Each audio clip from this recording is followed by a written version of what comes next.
Good evening, everybody. With the time being 7:05, I would like to call the Government Operations Committee to order. Can I please have roll call? Bessner. Here. Stokaitis. Here. Folks. Here. Bungard. Here. Munns. Here. Gem. Here. Lencioni. Yes. Petrilla. Here. Werba. Here. All right. Weber's here as well. Okay. First up, we're going to have 3 presentations tonight. Nothing is on the omnibus. So we just have 3 presentations. First up, item 5A, Derek Conley is going to make a presentation regarding introduction to Placer AI. Go ahead, Derek, you have the floor. Good evening. So this is kind of just to preface our next presentation, which is by the St. Charles Business Alliance. They're going to be presenting on some of their past events and kind of talk about their success. And I think it's a good opportunity for the city to kind of share a little bit of insight about a new program that we've been using over the past few months, and that's Placer AI. So I'm going to read the definition of what it is, but then I'll kind of put it in more layman's terms. Placer AI is a location analytics platform that uses spatial data to provide data and insights into foot traffic patterns, consumer behavior, and market trends. So to put that in simple terms, I think the key word here is foot traffic pattern. It basically indicates where people in a certain area are at, okay, or like how many people are there, and then provide some more information about those people, where they came from, and things like that. I'll take this opportunity to just share that the city does not have access to people's individual cell phone, geotechnical locations. This is aggregated data that's given to Placer. They buy it from cell phone companies, and then all the individual specific information is stripped from that, and then they basically put it into a platform that we can utilize. So on the right-hand side here, you can kind of see what's a geographic barrier or boundary, and that is something that I drew up. And what I wanted to do, just to kind of show the power of this program, is basically do what I call a downtown base report. I'm not going to be providing a lot of data right now today, but it's just to kind of show the power of this program and how it can be utilized. So for my downtown base report, I'm just looking at data or foot traffic patterns inside this area, which is around our downtown. From this, I can tell how many people are visiting our downtown, where they're coming from, how long they are staying, and where they are coming or when they are coming, and then also some of the demographics of those visitors. All the data that I'm going to present is basically over the last 12 months, so November 1 of last year up until Halloween of this year. And just because it may be asked, anyone who enters into this geographic boundary has to be in that boundary for 15 minutes to be counted, just because some people may be driving through. That kind of eliminates that. So diving into some of the data, how many visitors do we have kind of going into that boundary on an annual basis? This past year, or the past 12 months, I should say, is 3.9 million. Unique visitors, that's 900,000. You can see the visit frequency there, about almost 4.5. And then people are staying roughly about 2 hours. One of the interesting things about utilizing this program is also to see how you're doing over time. What are the trends? And you can see on the bar graph on the right-hand side there, you can see from 2021 to 2024 that we've been steadily increasing. I know it's 3.9 million to 3.9 million on the last 2. Technically, you can't see it, but there is about a 2% increase. We'll see at the end of the year if that is something that continues to go up. And then when we do get to the end of the year, I'm also going to do kind of an end of the year report that has all the data there, and kind of give you a little bit more detail in that, and that will probably be released in January or February. You can break this data down further and even go into day by day in the downtown. So you can see that in the bar graph right there in the middle. Those are individual bars, one for each day, and you can kind of see in the summer, of course, we have more people coming to our downtown, which makes sense. You can pinpoint specific days, so our 3 biggest days of the year would be the St. Pat's Parade, Scarecrow Weekend, or that Saturday at least, and then Holiday Homecoming. What's nice about the program also is that you can click on a certain day and it will give you some insights on that day. So on the right-hand side, you can see, I think I pulled up Holiday Homecoming, and you can look and see what we did on that day the previous year. So this was actually Holiday Homecoming of 2023, and you can see that it was up 4% from the year before. So that's something that we would like to see. And what's also kind of nice is that you can see what the weather was like. So you can see, oh, it was rainy, that's maybe why it was down. Also, you would assume that this would be part of it, and this is kind of something that you would assume as well. So you can break it down by day, which is the busiest day in the downtown. Of course, that is Saturday, followed by Friday. But it is nice to see kind of what that gap is and what that distance is between the other days of the week. You can also break it down by hour. So on the bottom chart there, you can see that the busiest time for our downtown is about 7 p.m., which also makes sense. This is something that would have been nice to have when we did, for example, our downtown parking study, to know exactly when our peak time was. I mean, we were pretty much in the ballpark, but it would have been nice to kind of identify that. Visitors by origin, so where are people coming from? And this is just throughout the entire year. Of course, most of the people who come to our downtown are going to be close by, but it is interesting to see how far the pull is. And you can see all the way up north that we have a little bit of a pull from Woodstock. It breaks it down by zip code. So again, of course, looking at our two zip codes there, you can see about 25% of our visitors of our downtown come from those two zip codes. Of course, part of one of those zip codes is also an unincorporated. But it's interesting to see, you can kind of go down the list: Geneva, South Elgin, Batavia, West Chicago. Those are what you would assume, but it's kind of nice to put those numbers behind it. This is just a heat map, which basically shows the same thing. It's just not breaking it down by zip code. You can see it basically, down to the neighborhood, in fact. Getting into the demographics, this kind of just scratches the surface of what you can see, but of course you can break it down by what's your median household income, your education rate, median age, and how it compares to the rest of the state. Further breaking down this data, you can also look at a time frame. So I just wanted to dive a little bit deeper so you can look at, I just wanted to look at the summer months of this past year. So May of 2024 to August of 2024, that's all this data includes. It is only Saturdays, and it is only 5 p.m. to 9 p.m. And so that would be basically our busiest time. What you can see on the right-hand side that I'll show is the visits year over year. So you can see over the previous year that we were up 2.7%, and the 2 years prior to that we were also up. So it's nice to see that when you're comparing that and looking at those trends. So how will this be used? Again, I'm not providing a ton of data here. I think at the end of the year we'll have some type of report ready for you guys to look at. Running these reports is pretty simple, honestly, and you can kind of get lost in it for hours just looking at stuff. But of course, I think a big one of how this can be used is just events. First is to detect, what are the total visitors, and you can look at an event and see if it is successful or if you're at least trending in the right direction. But more than that, it's something that staff in the Business Alliance can use for predictive analytics or data-driven marketing. So you can look at the data and now alter what you're doing, what type of market you're trying to go after, and what those demographics are, and maybe change your marketing tools or how you're doing it to better get people to your event. Market analysis, I kind of already went through this a little bit, but of course economic trends, and you can do this all over the city. We could just look at our east side around our mall and see what those trends are.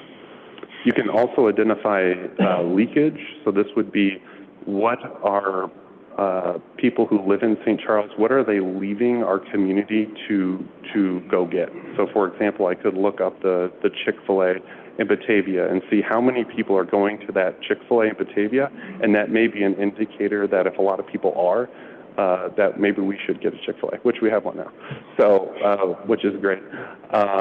So you can do that. It's good to have that data to present to someone. If you're talking to a franchisee and they're on the fence of whether they want to pursue this, that's something that you could use to convince them. Business or specific, or business organization specific. So I kind of mentioned this, but you can look at a certain attraction or business that's in your community and see what is the economic impact of it. So I just pulled up one of our attractions. I don't have their permission to use this data, so I won't mention who it is, but it's an attraction in St. Charles, and you can see when people went to this attraction, where they were at before they went to that attraction. Okay, so of course, you look at it on the left-hand side there. Prior, 19% of them were just at home, but then 15.6% of them went to a bar or a pub.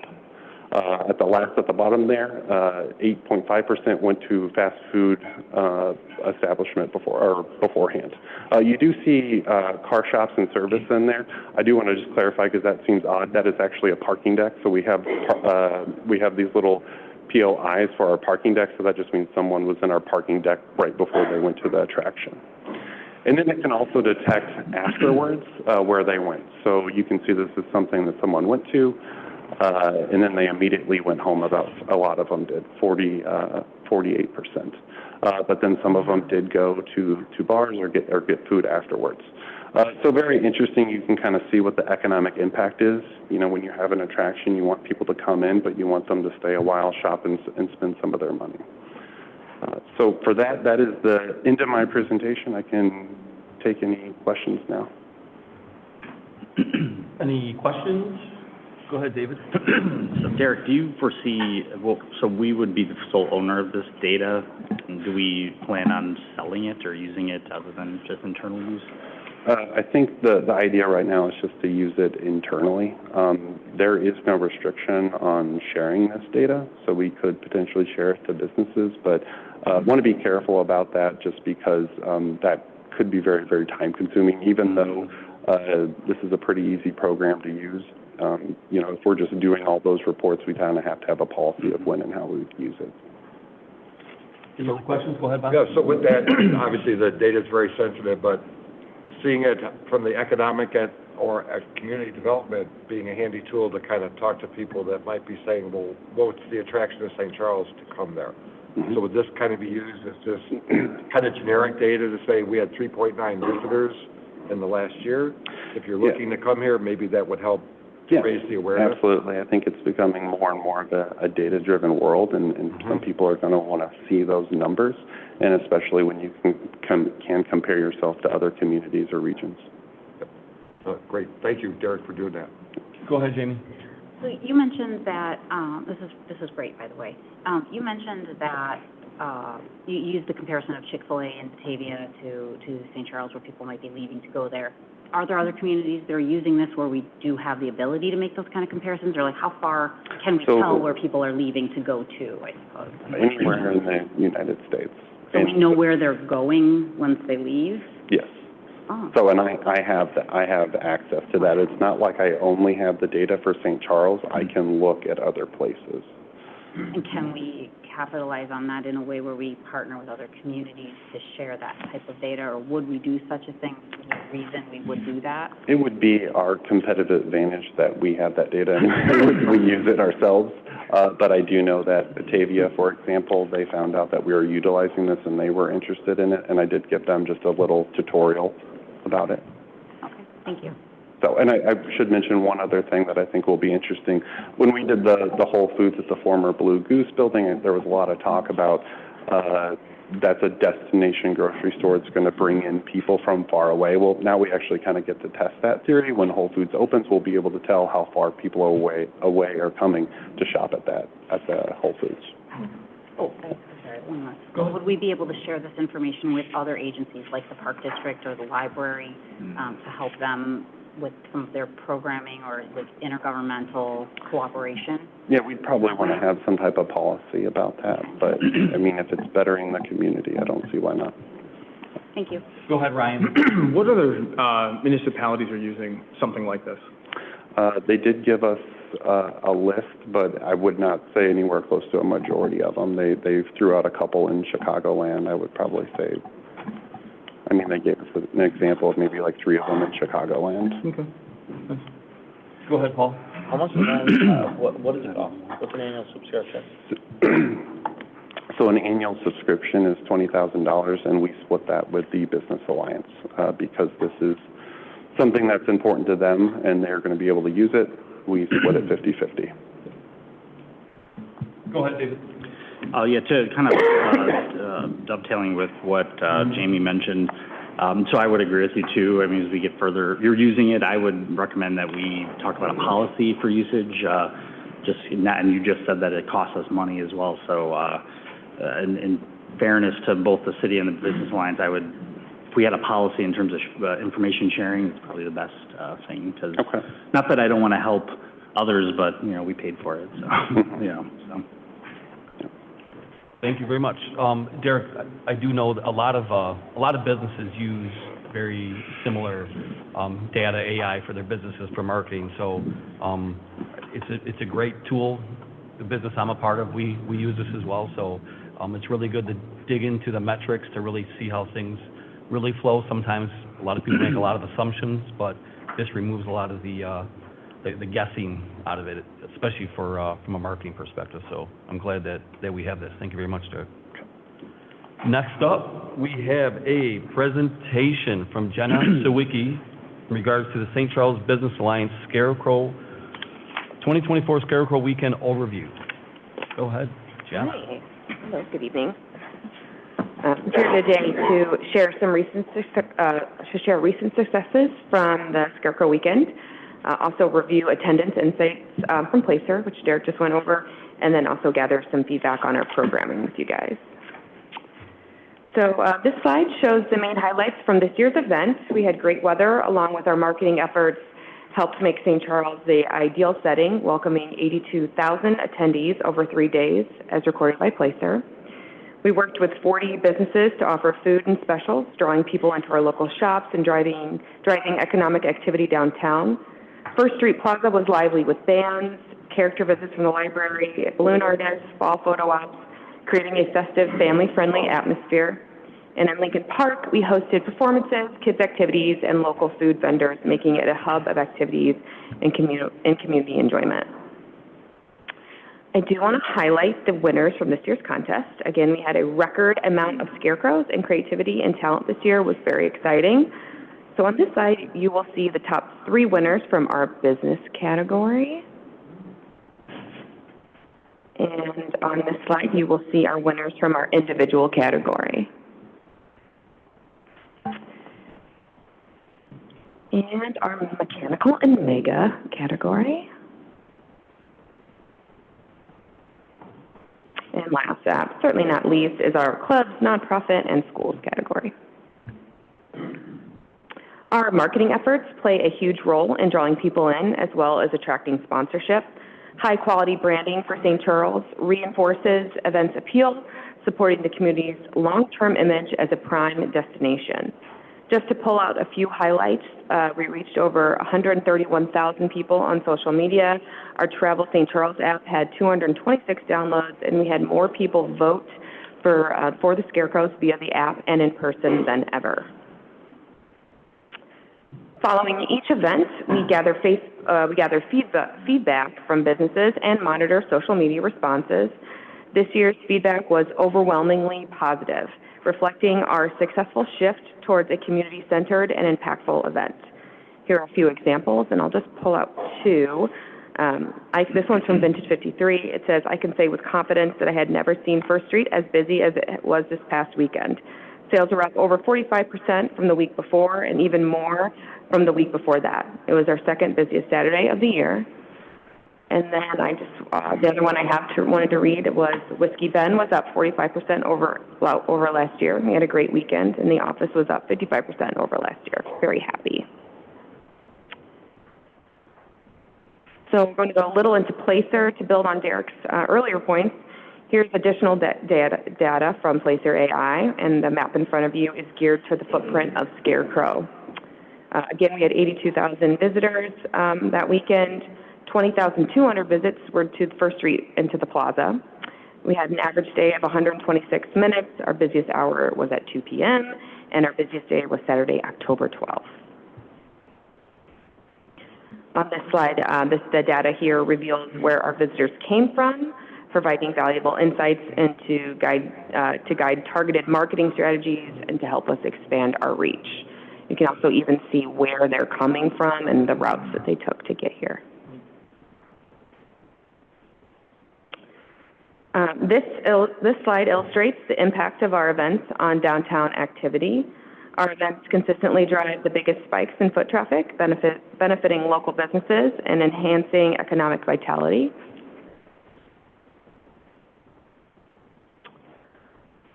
Okay, so currently our programming spans 40 days throughout the year and has attracted over 212,000 visitors to date, with the upcoming holiday homecoming projected to bring in an additional 30,000 attendees. These events generate a steady flow of visitor engagement and economic activity for St. Charles, benefiting local businesses and solidifying our city's reputation as a vibrant destination. We are proud of the success of our programming, which reflects a well-balanced approach to meeting both community and visitor needs. And while we're pleased with our accomplishments, we take particular pride in our ability to maximize available resources, including securing increased sponsorships to support our initiatives. This commitment to resourcefulness is the key to sustaining our level of success, as most of our events are break-even.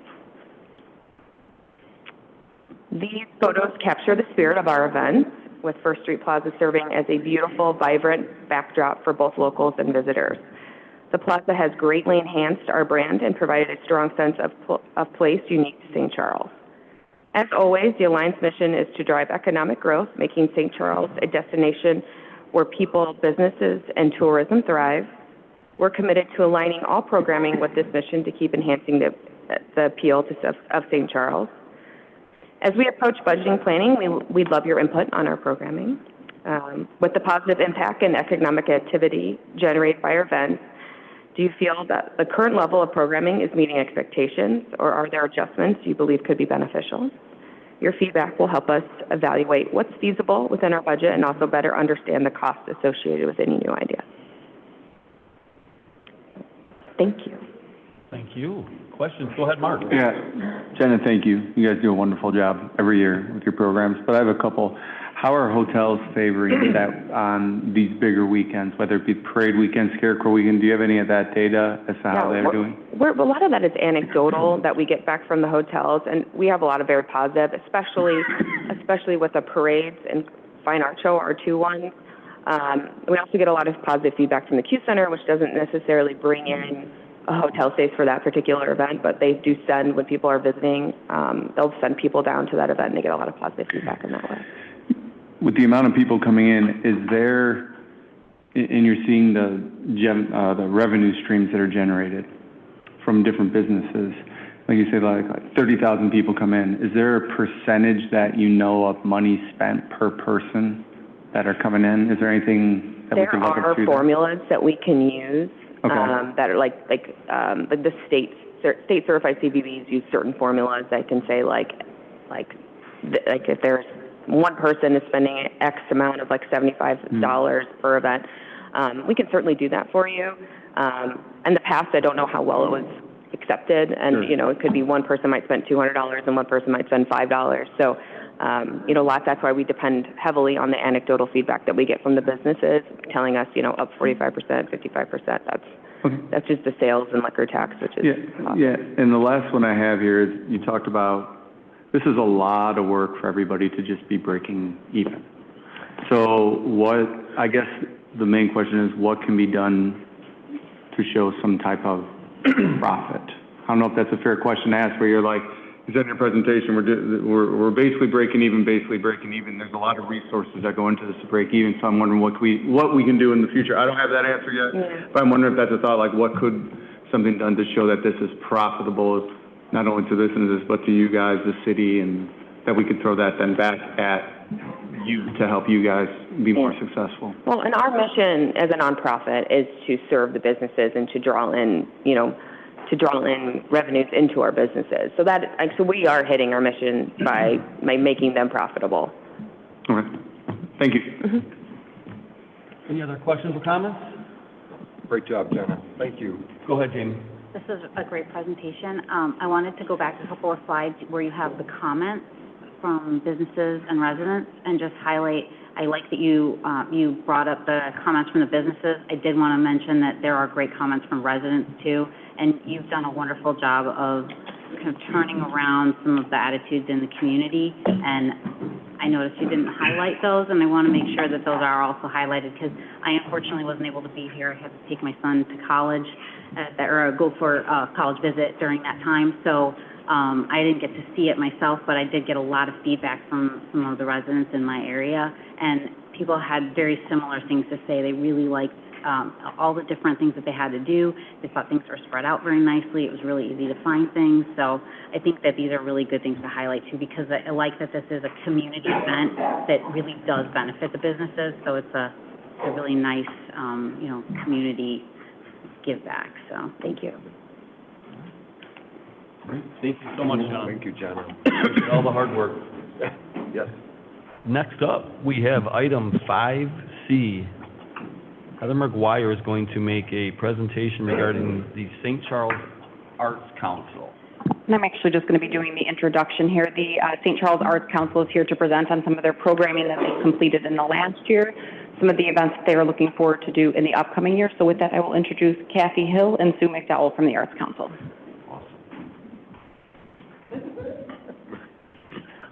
Just state your name for the record, and you have the floor. Thank you very much. Thank you. My name is Kathy Hill. I am the Executive Director of the St. Charles Arts Council. And my address? No, I don't need your address. No, don't need your address. Just your name. Oh, good. Thank you. Oh, I got an address too. Sue McDowell, President of the Board of the St. Charles Arts Council. So what we wanted to do today was just take a few minutes to say thank you, because the City of St. Charles supports the Arts Council through the VCC and also through different programming. And so what we thought we would do is share that information, because I'm not sure that everybody is aware. Our mission statement, which we have just updated, is to enrich our community by celebrating and promoting art and culture, which contribute to a vibrant economy and a creative place to live and work. And as we all know, that's a good thing when people are looking to come to our community. We want to enhance that. The community that I came from before, when I came here and realized that there are 171 pieces of public art here in St. Charles, that's huge, and that is a point of pride that we should celebrate. Okay, so I thought I would share with you a few things that we had done. We included this photo, even though it was done 3 years ago, because it was so public, and we thought maybe that some of you would recognize it. We had an artist that came in from New York, Amanda Browder, and we had 600 volunteer hours. We had 100 people that volunteered. The fabric was all donated, and the work was all donated, and created that. It hung up on the municipal building out here on the big white wall for 3 weeks. Excuse me. Okay, we have about, I'm going to say 7 or 8 maybe different programs that we do during the year. These are the programs that most pertain to the city. We had the student, I'll start with the student art show.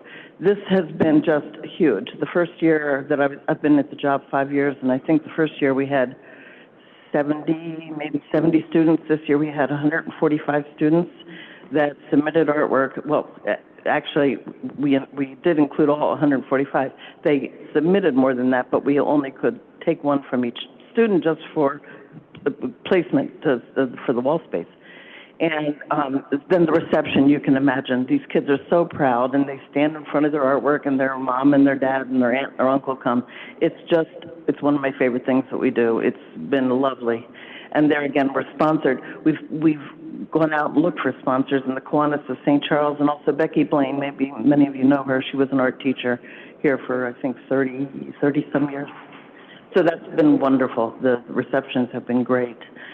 This also, hopefully you've seen, was we had a local artist, Drew Pastilli, who did the mock-up of this, and then it was probably around 200 people that came out that morning, and we had donuts and coffee, and it's just such a fun thing. We start at 6 in the morning, and then it goes till about noon, and by 1 o'clock, we have painted the street. Excuse me. The banner project, that's another one that was supported, actually, the city was a sponsor, a co-sponsor of that. And this year we had 100 banners that we sold, and they're plain banners, and then we had the artists that painted them, and then we posted them on in Mount St. Mary Park, on the fencing around the tennis court and also the skate park. And it made for a marvelous exhibit. They were up for, I think, 2 months is what I think.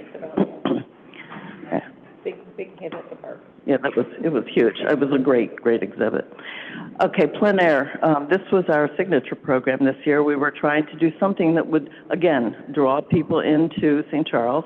And so this seems to have worked. We limited the number of artists to 40. We had artists from California, from New Jersey, Michigan, Illinois, Indiana, Ohio. And it was a whole week full of activities, art activities. We had a quick paint that was in Mount St. Mary Park. So it was a great way to expose our community to all these artistic things that were going on. It was just marvelous. And then on that Saturday night, we had a party because we were trying to, the artists consider it a success if they can sell their artwork. And so that was the culmination of all this. We had a beautiful party, and it was well attended. We did it at the Baker Community Center, and it was just a lovely evening and did everything we wanted it to. Then on Sunday, we had a day for the public to come in at no charge and take a look, and that was just as successful for the... We sold $18,000 worth of artwork. 60 pieces of art out of 150. Yeah, we were thrilled. Everybody was happy.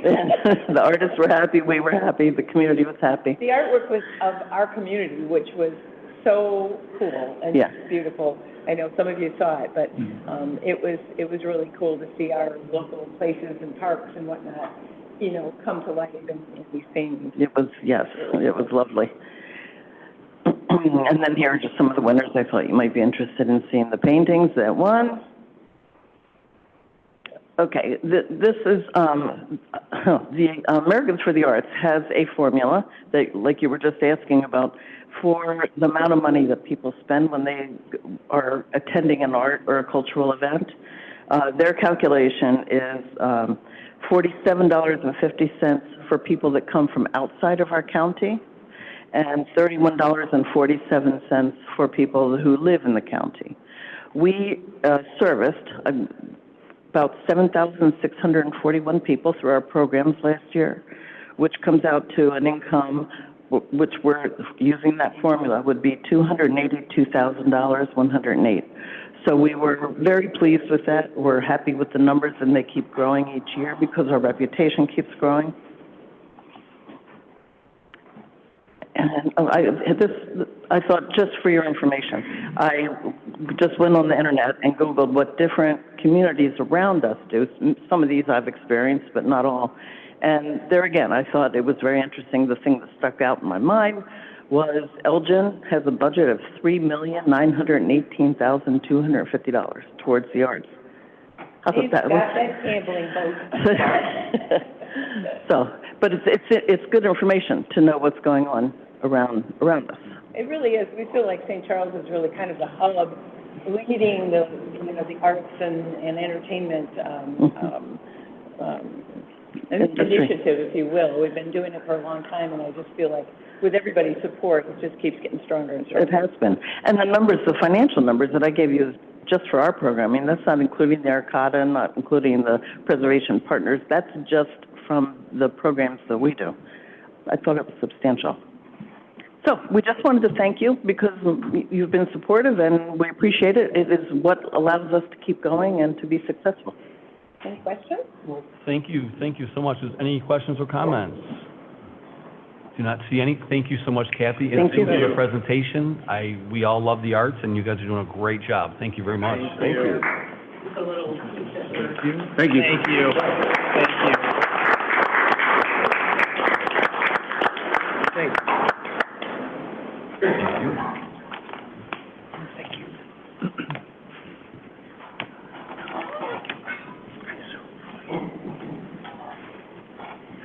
All righty. Next up, we have item 6A. Bill Hanna, the Finance Director, is going to make a presentation regarding property tax levies for special service areas. Bill, you have the floor. Thank you, Chair Weber, and evening to everyone on the committee. In addition to the regular city corporate tax levy, the city levies for a number of special service areas on an annual basis.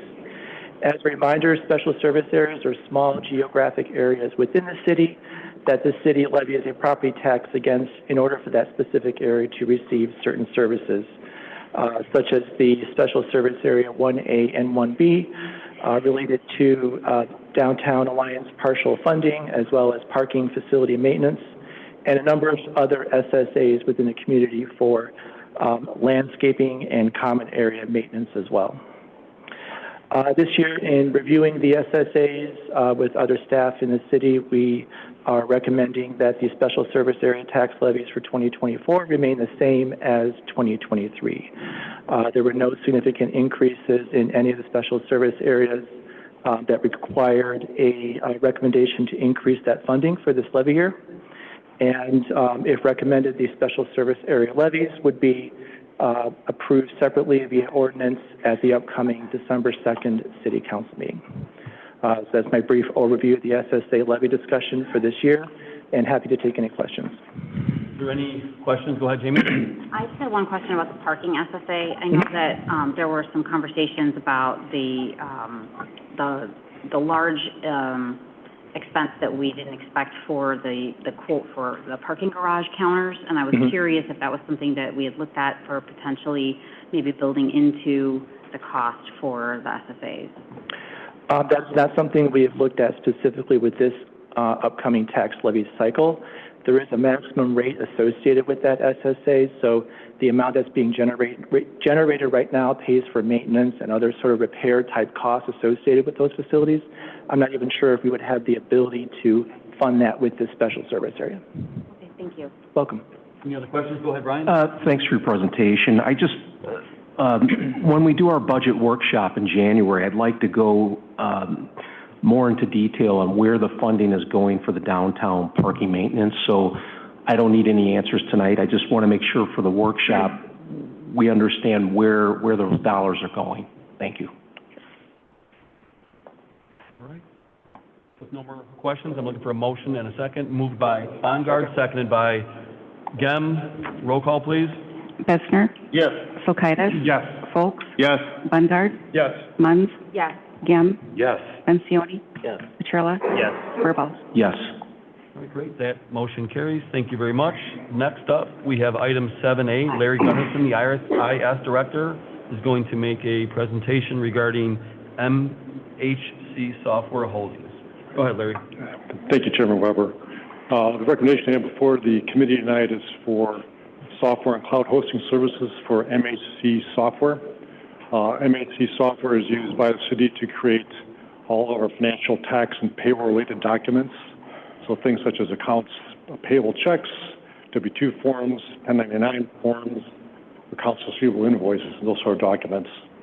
The software is completely integrated with our InfoLoss and payroll and financial system, software system, and we've been using it successfully now for about 14 years. So MHC is phasing out their on-premise software, so they're moving all of their clients to the cloud. So this recommendation is for a 3-year agreement with MHC Software for 3 years for software and cloud hosting services. So that'll answer any questions you may have. Is there any questions for Larry? Move for approval. So I have a motion to approve by Burball, seconded by Bessner. Roll call, please. Bessner? Yes. Kulkaitis? Yes. Folks? Yes. Bungard? Yes. Munns? Yes. Gem? Yes. Lencioni? Yes. Petrella? Yes. Burball? Yes. Okay, that motion carries. Thank you very much, Larry.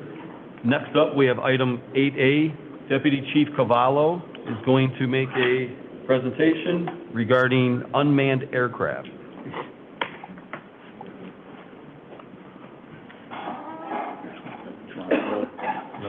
Thank you for having me. I'd like to introduce Brennan Pause. When I started this program a while back, we've identified Brandon as a future leader of the department. He's very tech savvy, so he's going to answer any specific questions that we have. I'm here tonight, thank you for having me, for a recommendation to approve a resolution authorizing the City of St. Charles to apply for a certificate of waiver authorization of an unmanned aircraft as a public aircraft operator for the purposes of providing support to the City of St. Charles Emergency Services. We recently purchased a drone earlier this year with funds that we secured from the Foreign Fire Tax 2% fund. The drone that we purchased was a Skydio X10, and it's equipped with night sense, infrared, spotlight, speaker mic, multi-user live streaming cloud-based software applications, so it will not interfere with or be a concern for the city's IT security. The X10 also comes with a Skydio Online Academy for continuing education, training purposes, content updates, and recorded webinars and reporting. I respectfully would like to make a recommendation to approve the resolution for the certificate waiver, the authorization of unmanned aircraft as a public aircraft operator for the purposes of providing support to the City of St. Charles Emergency Services. Okay. Is there any questions for Deputy Chief Cavallo? Go ahead, Petrillo. What was the brand again of that drone? It's a Skydio. It's on the safe list. Where's the... Made American made. Okay. I was going to say, where's it made? Okay. Yeah. That's the first thing I wanted to do was make sure. Okay. You're ready. Yeah. Thank you. Go ahead, Bob. Is it similar to the ones that the police department has, or is it different, or? It's a little bit different. It's made from a different manufacturer, so. It is, okay. Yeah. I mean, it's the same purpose, sir. Yeah, same purposes, just for the fire department's use as opposed to. Correct. Go ahead, Paul. Can you give us a little background about when you're allowed to use it and when, like, use would be prohibited? Because I know when the police department came through, we didn't ask a lot of questions, but I know that there was a larger conversation about municipalities and using these drones and when they use them and what the information is used for. Yes, sir. So this authorization would give us the ability to fly it pretty much at night before dusk, and especially now, like, Randy can probably give you a little more details, but it will give us the ability that we can get up in the air faster. We don't have to call for the tower. We can fly above certain heights. We can fly without having line of sight, direct line of sight. It's going to be a game changer for operations for both police, fire, EMA. So it just kind of takes away some of the roadblocks that we'll have. Are there limitations for what causes you can use it and when you can't use it? I don't think there's any limits, like, as long as we're using it for public, we can't use it for anything to make money. It's all for public safety is the only thing we can really use it for. So, we can't say that we're doing it for a side business or a small business or something.